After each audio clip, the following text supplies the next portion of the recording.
इसे नियति कहें या किस्मत का खेल। दरअसल करीब 13 साल पुरानी बात है। एक लड़की पैदा हो जाती है। लड़की पैदा होने के बाद अभी उसने ठीक से माँ कहना या पिता कहना भी शुरू नहीं किया था कि उसकी माँ की तबीयत इतनी ज़्यादा ख़राब हो जाती है कि माँ की मौत हो जाती है। अब बच्चों को पालने की जिम्मेदारी बाप के ऊपर आ जाती है। लेकिन कुछ वक्त बीत जाने के बाद उस लड़की के साथ एक ऐसी भयानक घटना होती है जिस घटना को सुनने के बाद शायद आप लोगों का भी रिश्तों से विश्वास हट जाएगा। आप लोग भी सोचने पर मजबूर हो जाएंगे। वो लड़की आज एक ऐसे दर्द, एक ऐसी तकलीफ़ से जी रही है कि जब तक उसकी सांसें चलेंगी शायद उस दर्द को, उस तकलीफ़ को कभी नहीं भुला पाएगी। उसके साथ जो खेल खेला गया, या तो इसे किस्मत कहें या फिर उस नियति का खेल कहें, क्या कहें, आज की इस कहानी को सुनने के बाद शायद आप लोगों को भी बड़ी हैरानी होगी, परेशानी होगी। आदाब, नमस्कार, सत श्री अकाल। मैं उस्मान सैफ़ी। आज की जो सच्ची घटना मैं आपको सुनाने जा रहा हूँ, ये सच्ची घटना है उत्तर प्रदेश का ज़िला है हापुड़, और हापुड़ का ही एक थाना लगता है बहादुरगढ़। दरअसल बहादुरगढ़ थाना क्षेत्र के एक गांव में 13 साल की एक लड़की को कई दिनों से पेट में दर्द हो रहा था। वही जैसे गांव में कभी हाजमोला या कोई और गोली देके कुछ इस तरह से पेट पर कुछ उसके गर्म कपड़ा लगाकर कुछ इस तरह के जो देसी नुस्खे होते हैं वही करने की कोशिश की जा रही थी। लेकिन पेट का दर्द था कि लगातार बढ़ रहा था। वो बच्ची कहती है कि मुझे डॉक्टर के पास ले चलो। अब घर में जो भी जिम्मेदार आदमी था उसे डॉक्टर के पास लेके जाना नहीं चाहता था। उस व्यक्ति ने सीधा हापुड़ लेके जाता है। हापुड़ का ही एक मोहल्ला होता है, उस मोहल्ले में उस बच्ची की ताई जी रहती थी। वहाँ जाकर उसके पास, ताई जी के पास, उस बच्ची को जो 13 साल की लड़की होती है छोड़ दिया जाता है। कह दिया जाता है कि इसके पेट में कई दिनों से दर्द हो रहा है, मैंने तो कई जगह दिखाया, अब तुम ही दिखा दो। इतना कह के वो व्यक्ति तो वहाँ से निकल जाता है। और निकलने के बाद ताई जी उस लड़की को देखती हैं। लड़की को देखने के बाद ताई जी की भी हालत ख़राब हो जाती है। तुरंत ही वो उस बच्ची को लेकर हॉस्पिटल पहुंचती हैं। हॉस्पिटल में जैसे जाती हैं तो डॉक्टर लोग उसे देखते ही समझ जाते हैं कि इसको समस्या कुछ गंभीर है। दरअसल वो लड़की प्रेग्नेंट हो चुकी थी। प्रेग्नेंट 13 साल की उम्र में कैसे हुई, क्यों हुई, कई तरह के सवाल थे। लेकिन डॉक्टर ने अपनी तसल्ली के लिए उस लड़की का जब अल्ट्रासाउंड कराया तो अल्ट्रासाउंड कराने से पता चलता है कि वो 7 महीने की गर्भवती है। अब इस बात की जानकारी उस लड़की की ताई जी को दी जाती है कि आपकी जो बच्ची है ये गर्भवती है। अब ताई जी करे तो क्या करे, वो समझ नहीं पा रही थी। तुरंत ही परिवार के बाकी लोगों को बताया जाता है। और ये सब जानकारी देने के बाद, इससे पहले कि परिवार के लोगों को जानकारी दी जाती, वहाँ तक बात पहुँचती, डॉक्टर के माध्यम से ये सूचना पुलिस तक पहुँच जाती है। और जैसे ही पुलिस को ये सूचना मिलती है, चाइल्ड वेलफेयर कमेटी भी मौके पर पहुँच जाती है। अब इस लड़की के पास इर्द गिर्द कई लोगों का जमघट था। ये लड़की समझ नहीं पा रही थी कि एक पेट में ही तो दर्द था, थोड़ी सी तो तकलीफ हो रही थी, इतने सारे लोगों का यहाँ आने का क्या मतलब है। एक तरफ डॉक्टर दिखाई दे रहे हैं तो एक तरफ चाइल्ड वेलफेयर कमेटी के सदस्य दिखाई दे रहे हैं, एक तरफ पुलिस की वर्दी पहने हुए कुछ महिलाएं, कुछ पुरुष दिखाई दे रहे हैं। अब हर कोई उसे प्यार से पुचकार रहा है, उससे बातचीत कर रहा है। लड़की से पूछा जाता है कि बेटा, तुम्हारा ये पेट बड़ा कैसे हुआ, क्या दिक्कत हुई, क्या परेशान हुई। जब उस लड़की से प्यार से पुचकार कर, क्योंकि वो पहले से ही डरी हुई थी, सहमी हुई थी, समझ नहीं पा रही थी कि आखिरकार उसे तकलीफ़ क्या हुई है, जब उस लड़की को पूरा भरोसा दिलाया जाता है, माँ की तरह पेश आया जाता है और उसे उसकी ज़रूरतों का ख्याल रखा जाता है, जब लड़की को भी लगने लगता है कि ये तो अपने ही लोग हैं, ये पराये नहीं हैं, ये गैर नहीं हैं, तब उस लड़की ने अपने दर्द भरी कहानी जब सुनाती है तो वो हैरान रह जाती है। दरअसल उसने बताया कि मेरे दादा ही मेरे साथ पिछले काफ़ी समय से गंदा काम कर रहे थे, घिनौना काम कर रहे थे। और जब मैं कुछ विरोध करने की स्थिति में होती थी तो वो कहते थे कि अगर तुमने विरोध किया तो तुम्हें भी जान से मार दिया जाएगा, जो तुम्हारे 2 भाई बहन हैं उनको भी जान से मार दिया जाएगा।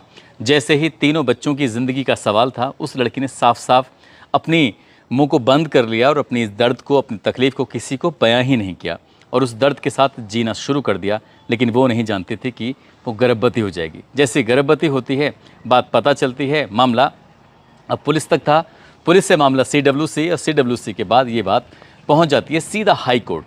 हाई कोर्ट में जाया जाता है और ये कहा जाता है कि एक लड़की गर्भवती है, उसके गर्भपात कराने की अनुमति प्रदान कर दी जाए। आखिरकार ये बच्चा पैदा होगा तो इस बच्चे को कौन इसकी परवरिश करेगा, कौन इसे पालेगा पोसेगा। हाई कोर्ट ने जैसे ही बात सुनी, डॉक्टर की रिपोर्ट देखी, डॉक्टर की रिपोर्ट देखते ही साफ साफ इनकार कर दिया, क्योंकि समय बहुत ज़्यादा बीत चुका है, इसलिए ज़्यादा समय बीत चुका है, अब हम इसकी गर्भपात की अनुमति दे ही नहीं सकते। अब जब गर्भपात की अनुमति नहीं दी जाती है तब उसके पेट में वो बच्चा पल रहा होता है। अब ऐसी स्थिति में हाई कोर्ट से एक आदेश होता है योगी सरकार के लिए। उधर तो योगी सरकार के लिए आदेश हो रहा था, इधर मीडिया में बात पहुंच जाती है और मीडिया वालों ने जो इस घटनाक्रम को कुरेदने की, समझने की कोशिश की कि आखिरकार माजरा क्या है, तब कहानी वाकई बहुत चौंकाने वाली, बहुत भयानक रूप में जब सामने आती है तो लोगों के रोंगटे खड़े हो जाते हैं। दरअसल अब से 13 साल पुरानी बात है। एक हापुड़ का ही एक मोहल्ला लगता है, वहाँ पर एक महिला ने एक बेटी को जन्म दिया था। बेटी को जन्म देने के बाद वो महिला तो उसकी कुछ दिन के बाद मौत हो जाती है, बीमारी हो जाती है, बीमारी के चलते मौत हो जाती है। अब इस बच्ची सहित 3 बालक और होते हैं, उनको पालने की जिम्मेदारी बाप के ऊपर ही थी। सब कुछ ज़िंदगी में ठीक चल रहा था, बाप जैसे तैसे उन बच्चों की परवरिश कर रहा था, लेकिन साल 2022 जब आता है तो उस बाप की भी तबीयत बहुत ज़्यादा ख़राब हो जाती है। पता ही नहीं कैसे उसके प्राण निकल जाते हैं और तीनों बच्चे बिना माँ बाप के हो जाते हैं। अब इन 3 बच्चों की परवरिश कौन करे? समाज में इस बात को लेकर कई तरह के सवाल थे। परिवार के लोगों ने ज़्यादातर ने हाथ खड़े कर दिए, लेकिन बहादुरगढ़ थाना क्षेत्र का एक गांव के रहने वाले, रिश्ते में इस लड़की के दादा लगते हैं, लेकिन इसकी लड़की के पिता के जो वो फूफा लगते हैं, वो एक दिन घर आते हैं, आकर कहते हैं कि अगर किसी को कोई ऐतराज़ ना हो तो क्या इन तीनों बच्चों को मैं अपने साथ लेके जा सकता हूँ, क्या मैं इनकी परवरिश कर सकता हूँ। जैसे ये बात सुनी तो सबके सब खुश हो जाते हैं, क्योंकि दादा और दादी दोनों उन तीनों बच्चों के सहारे उनका भी वक्त कट जाएगा। दादा उसे अपने तीनों बच्चों को साथ लेके चले जाते हैं, लेकिन कुछ वक्त ही बीता था कि दादी की भी मौत हो जाती है। अब दादी की मौत हो जाती है, ऐसी स्थिति में दादा बिल्कुल अकेले पड़ जाते हैं।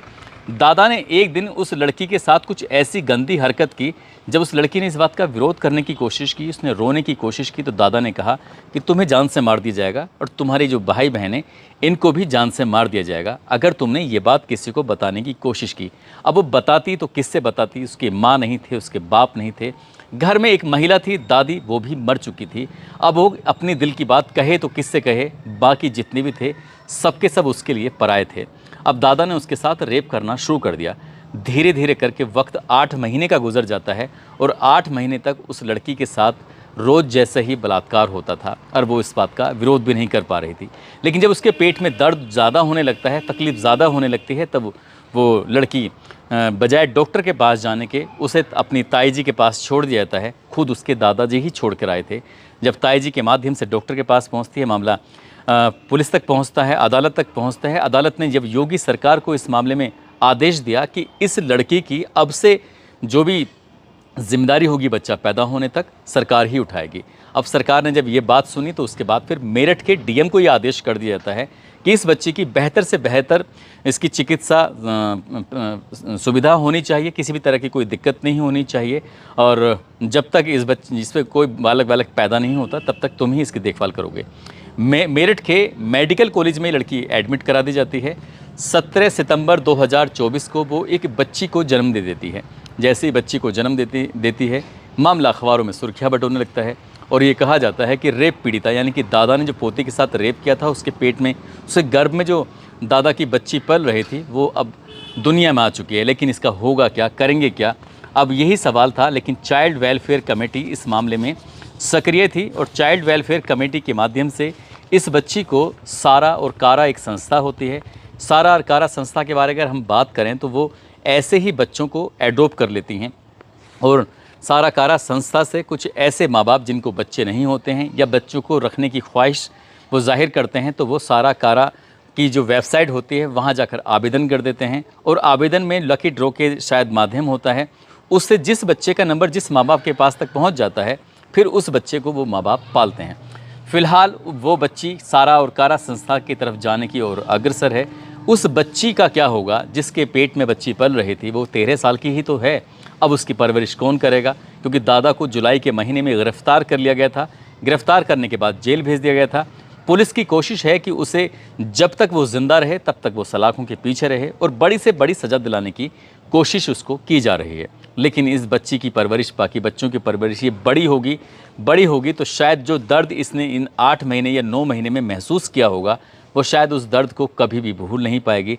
जब तक ज़िंदा रहेगी तब तक वो या तो नियति को कोसती रहेगी या फिर अपने नसीब को कोसती रहेगी कि उसका नसीब ही ऐसा था, या फिर प्रकृति ने ही उसके साथ कुछ ऐसा ही कुछ खेल रचा था कि तुम्हें धरती पे जाना है और तुम्हारे साथ ऐसा ऐसा होता चला जाएगा। माँ बाप भी छूट जाएंगे, परिवार भी छूट जाएगा, तुम जैसे किस हाल में रहोगी कुछ कह नहीं सकते। दोस्तों, इस पूरे घटनाक्रम को सुनाने का उद्देश्य है किसी को परेशान करना नहीं है, किसी का दिल दुखाना नहीं है, बल्कि आपको जागरूक करना है, आपको सचेत करना है। आप बच्चों को कम से कम ऐसी बातें ज़रूर सिखाएं जिससे ये पता चल सके कि सही क्या है, गलत क्या है। अभी भी वो लड़की अकेली ही रहेगी यदि पहले दिन ही जैसे उसके साथ गलत काम हुआ था या होने की कोशिश हुई थी, काश उसने उस दिन अपने दादा का पुरजोर तरीके से विरोध किया होता तो शायद उसके साथ कभी ऐसा घटना होती ही नहीं। लेकिन वो विरोध नहीं कर पाई, उसे डर लग रहा था कि वो जाएगी कहाँ।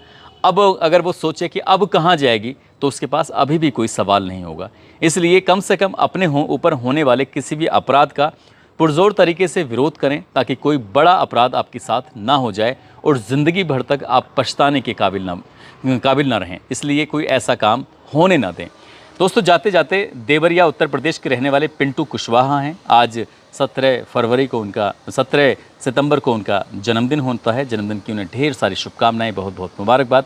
साथ ही कुछ लोगों ने नाम लेने की अपील की है, जिसमें आसिफ प्रधान हैं भरतपुर से, श्याम बहादुर गुप्ता, रोहताश चौधरी हैं, शिवचरण सक्सेना, संतोष कुमार गंगानगर से हैं, चंद्रकला देवी आरा बिहार से, खुशबू देवी उनकी पत्नी इनके पति हैं सूरज राम बिहार से, अयूब खान सूरत से, सुशील चौधरी राजस्थान से, तबरेज आलम मोतिहारी से, बली मोहम्मद जोधपुर से, सत्येंद्र कुमार झुंझुनू से, इमरान तुफैल सूफियान बस्ती से, सुमन नेपाल कासगंज से, आकाश यादव दनकोर से, राजेश कुमार मोतिहारी से, विनोद महतो, इन लोगों ने नाम लेने की अपील की थी। आप सब लोग अपना ख्याल रखें, सुरक्षित रहें। जय हिंद, जय भारत।